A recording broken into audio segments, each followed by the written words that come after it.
Bonjour Michel Vanbleu. Bonjour Daniel.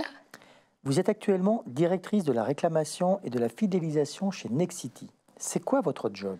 Ah là là, ce job de la réclamation. En fait, la première émotion, c'est votre appartement ou votre maison quand vous achetez dans votre vie.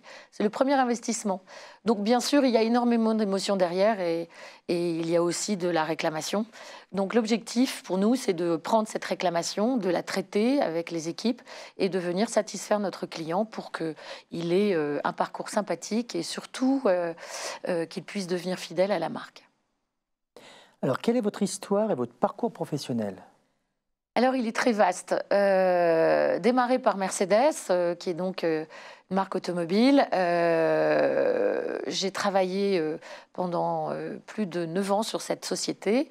Et j'ai commencé par une aventure assez incroyable qui est partir au Paris-Dakar le jour où j'étais embauchée pour pouvoir accompagner le premier Paris-Dakar avec l'équipe de Thierry Sabine sous le nom de la marque Mercedes en repérage. Et cette aventure m'a changé complètement ma vie, puisque au lieu de partir dans un autre métier qui était la danse, je suis partie dans l'automobile. Et puis ensuite, j'ai vendu des véhicules. Je me suis mis dans le camion, dans l'utilitaire. Et puis, d'aventure en aventure, j'ai monté ma société. J'ai voulu, comme j'aime, innover et inventer. Je trouvais que les autoroutes étaient un peu pauvres, donc j'ai lancé une société de distribution automatique de boissons qui était spécialisée sur le bien-être pendant que vous faisiez vos pauses. Donc cette société, elle était montée avec des sandwicheries, Coca-Cola, voilà, tout cet univers autour. Et ensuite, j'ai été appelée par un cabinet de recrutement pour rentrer chez Publicis et piloter et diriger le budget Renault sur une partie du nord de la France, Belgique. Et j'ai eu la chance de rencontrer Bleuchten Blanchet, qui m'a présenté ce projet. J'y ai travaillé pendant plus de 9 ans aussi. Donc c'est des grandes aventures avec des perspectives assez incroyables.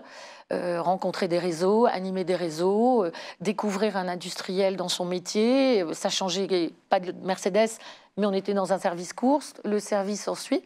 Et puis après, j'ai monté ma société de conseil, où là, j'ai accompagné pas mal de marques dans l'univers du luxe et de l'événementiel sur Bruxelles, donc sur des lancements de produits à l'étranger. On est allé jusqu'à la cour d'Angleterre, on est parti au Danemark, en Égypte, sur des rallyes, sur l'automobile, des défilés de mode.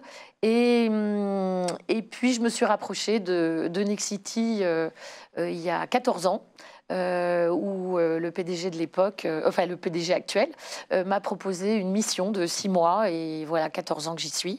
J'ai découvert l'immobilier, la promotion immobilière et cet univers qui m'a enchantée et qui m'a permis de faire plein de métiers en interne et à aujourd'hui être toujours dans cette société.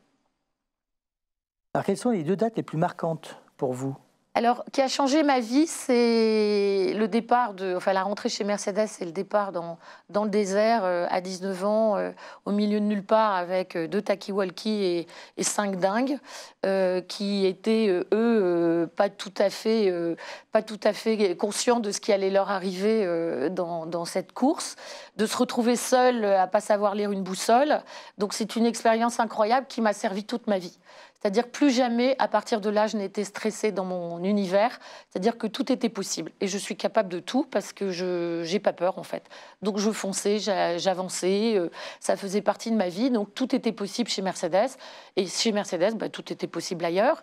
Et puis, ma deuxième rencontre, c'est un personnage, c'est Bleuchten Blanchet, qui a, lui, à l'époque, passé la réclame en publicité.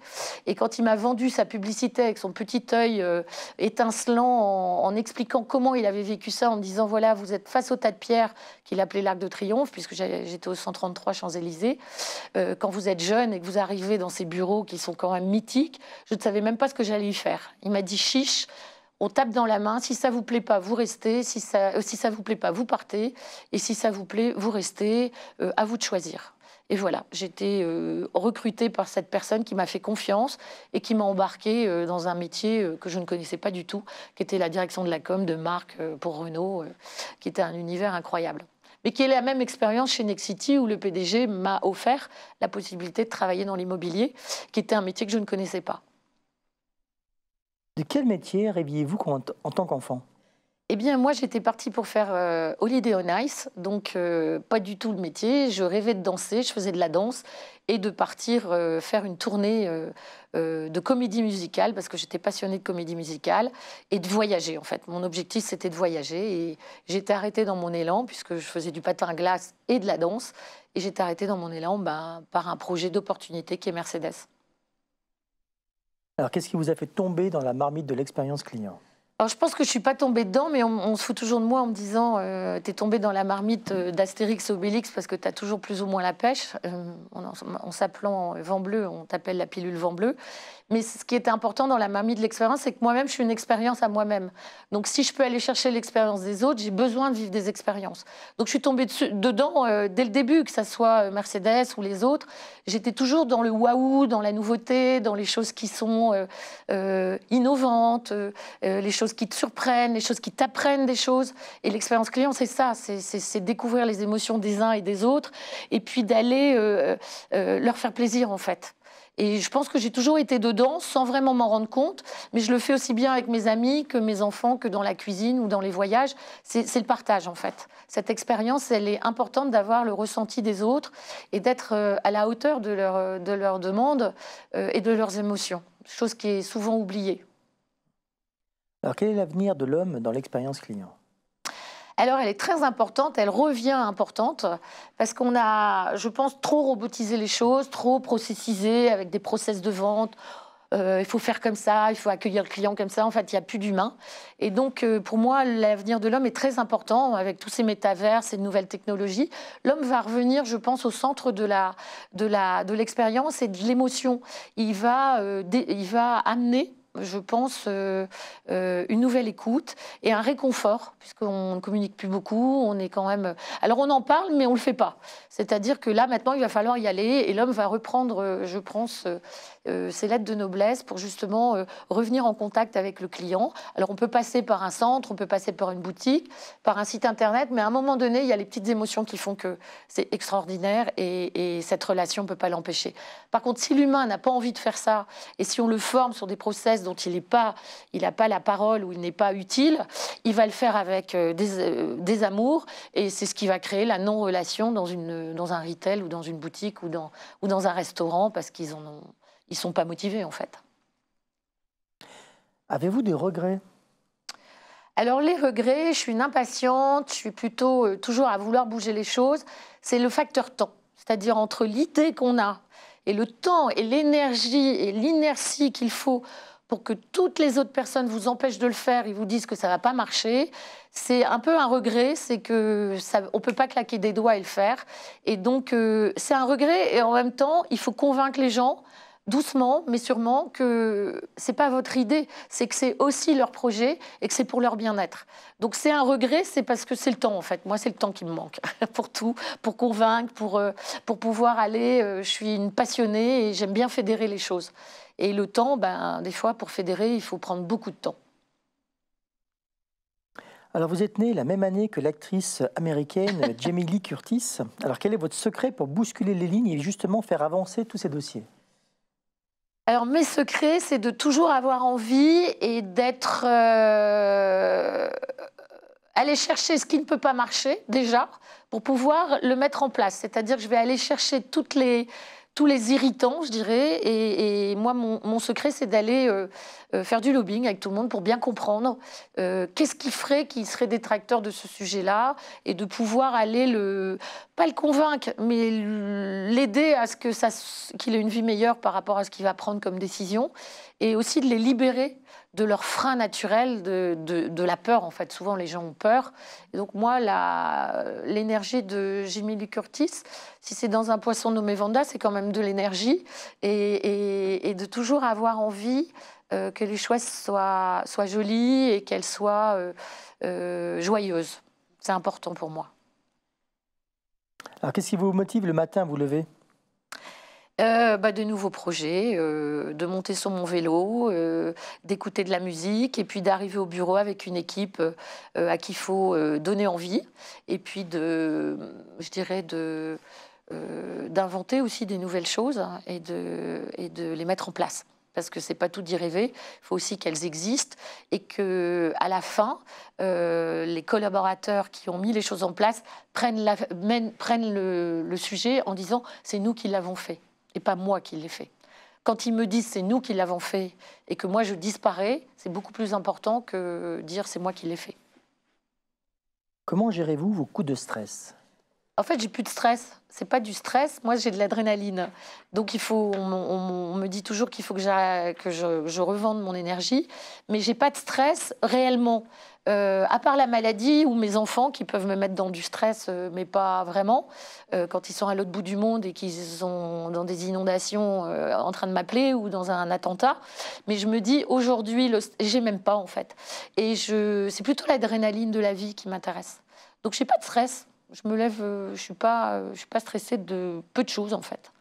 Le départ d'un départ comme le Paris-Dakar, dans un inconnu total, m'a complètement enlevé cette espèce de stress. Par contre, l'adrénaline, j'en ai. Et là, je peux monter vraiment en pression. Alors, quel livre lisez-vous actuellement? Alors, il y a un livre que j'ai lu plusieurs fois, enfin 2 fois. Il y a La semaine des 4 heures, parce que je trouve que c'est quand même génial de pouvoir savoir l'organiser, parce qu'on fait quand même beaucoup de choses et j'ai beaucoup de gens surmenés. Et j'ai un livre qui est de Bertrand Piccard, qui est Changer d'altitude.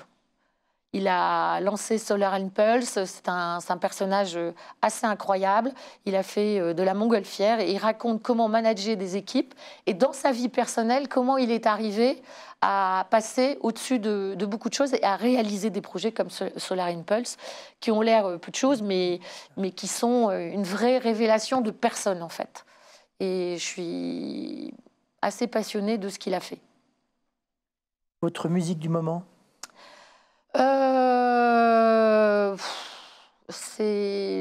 je n'ai pas de musique du moment. J'ai plus de titre en tête, en fait. Votre film préféré? Alors moi, j'adore Vice Versa. C'est les émotions et je trouve que c'est tous ces personnages d'émotions. D'ailleurs, j'ai découvert qu'à l'école, puisque j'ai un petit-fils et enfin 3 petits-enfants, et j'ai découvert qu'à l'école, maintenant, on travaillait les émotions. C'est nouveau. En classe, en primaire ou en maternelle, on travaille les émotions. Et ça vous explique vraiment la vie des émotions, du père, de la mère, de ce qui se passe, de la tristesse, de tout ça. Et quand on lit ça, et quand on lit ce film, qui est quand même assez drôle, je ne sais pas pour ceux qui l'ont regardé, en fait, c'est vous les rencontrez tous les jours, ces gens-là. Alors, quelle citation vous correspond le mieux? Alors, j'ai toujours on gagne parce que on gagne parce qu'on est heureux. On gagne parce qu'on est heureux et pas on est heureux parce qu'on gagne. Alors, quel message souhaitez-vous laisser aux jeunes générations? Alors moi, je leur dis tous les jours, parce que j'en ai beaucoup autour de moi, c'est envie d'avoir envie, oser, répétez, apprenez les choses, soyez ouverts, curieux, et surtout osez et avoir envie. L'envie, elle est.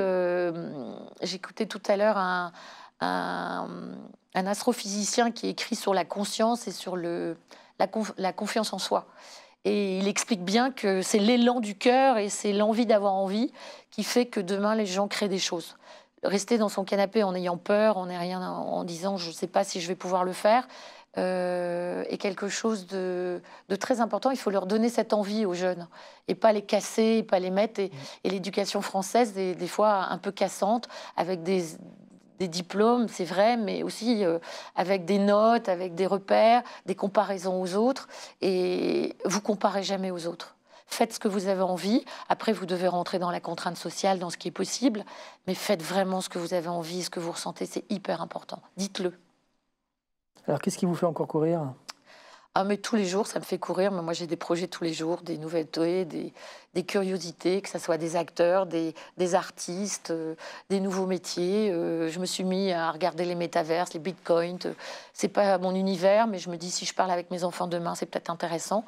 Donc, en fait, c'est toute cette nouveauté qui arrive là, qui nous arrive tous les jours et qui nous donne ce qu'on est en fait. La construction, c'est plus on avance dans le temps, beaucoup de gens se disent moi, j'ai pas envie de vivre, j'ai envie de rester jeune et de m'éclater, en fait.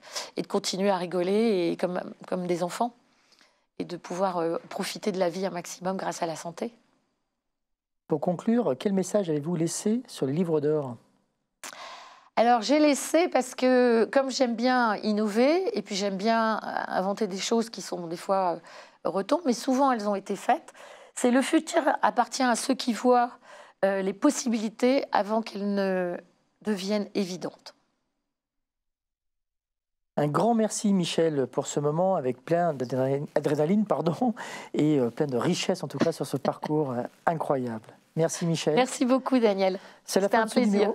C'est la fin de ce numéro. Je vous donne rendez-vous pour le prochain Checkpoint sur A News Expérience Client.